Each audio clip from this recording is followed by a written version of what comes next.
Ulan motor bozuluyor ya gene. Ulan ben bıktım motordan ya. Ulan motor. Eyvah boy. Ulan bir motor niye bozuluyor hemen ya?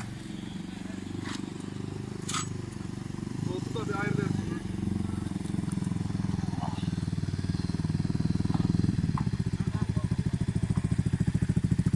Lan fakir. Bir de lan. Ne oldu lan fakir? Fakirliğini tanı. Motor bozuldu ya. Sen adam. Ama çalışmayın herhalde. Ulan motor durmayın. Ulan biz tamirciyiz ya. Sizin gibi fakirler Ulan şu motorun alt motorunu söküp takıyorum ben yolun kenarında. Ne oldu anlat bakayım Kavazan sen. kim o ya? He. Git de incelesen biz yaparız. Benim motor abi. Kardeş siz fakir oğlum bu. Gel yapalım biz şimdi. Ay, Bu fazlalık. Çalıştırabilir miyim? Çalıştıramazsın. Çalıştıraydın. Hayır. Benim bir Kaç şartım senin kaç beygir bu? 600'lük.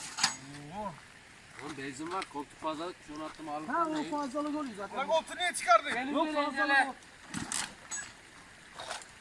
Fakirliğini tanı motorun. Bu ya. Bu elinden elleme Bizim gidi. motorda var mı lan? Yok. Vardır oğlum vardır. Karbüratörden geliyor. Karbüratör yok lan Benzin onlar. var motorun için çalışmayın motor. Bakın nene bir. Tamam sen oraya git. Lan bir damla var bunun içinde. Bize 18-19 çatal getir. Git bakayım az gel bizim dükkana. Bizim dükkan motorun bagajı arka tarafında bak. Lastiğin diğer tarafında. Eğil oradan al. Ya bulamayacak şimdi bu ya. Git al gel. Çekil lan. Oğlum anahtar nerede? Yolda Anahtarı düşmüştük. Anahtarı ya. ver. Anahtarsız yaparız biz gel. Oğlum bir şey geliyor ama. Vallahi da bir şey geliyor. Allah Allah. Biz bunu anahtarsız hallederiz. Bunu biz tamam. Pardon pardon. Bunun egzoz da sallanıyor. Vurma lan motoru. Niye vuruyorsun? Çantaya bir gel. Bu motor niye çalışmayın? Bekle ben halledeceğim seni çekerim. Motorum. Git lan ben. Lan! Halledeceğiz. Tamam tamam bu kablo buranın. Allah Allah. Niye çalışmıyor acaba?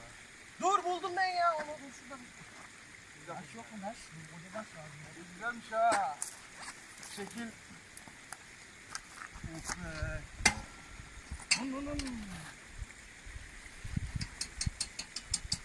Kaçlık bu?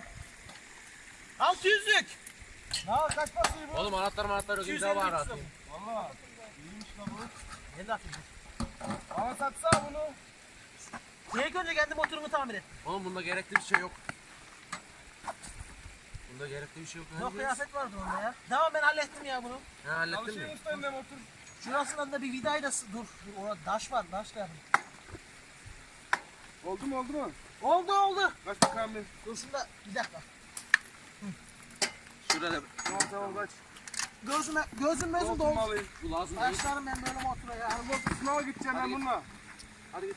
Gözüm doldu ya. Bu çalışacak mı motor? Hadi gidelim biz de. Yok gidiyor.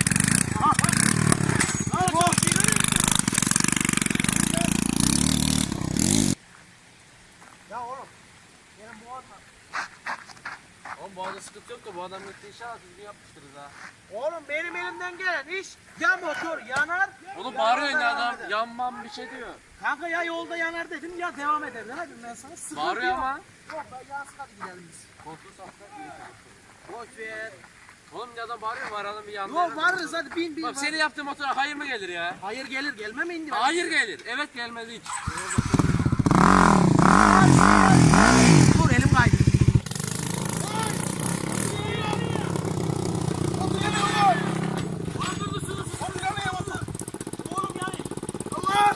Aldım. Su! Oğlum motor değil lan. Su yaptım Oğlum motoru. motor değil. Ay motor yanıyor. Su değilmiş pardon. Su getirin lan. Lan su getir. Sizin yapacak olduğunuz motorum var ya ben. Söndü. Yanıyor Hadi lan gidelim. motor. Benzinmiş pardon al motoru yakar.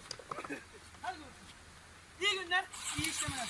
Nasıl şikayet edeceğim nasıl? Hangi tamircisiniz? Benim Kaymak motor da motor. bozuldu dur. Bekle. Dur çalışacak. Gel ben sana benzin yapayım.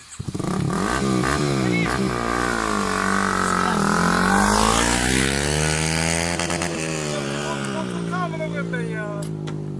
Yetti motor ya. Yenisini yapacağız gayret. Kalsın burada amına koyayım.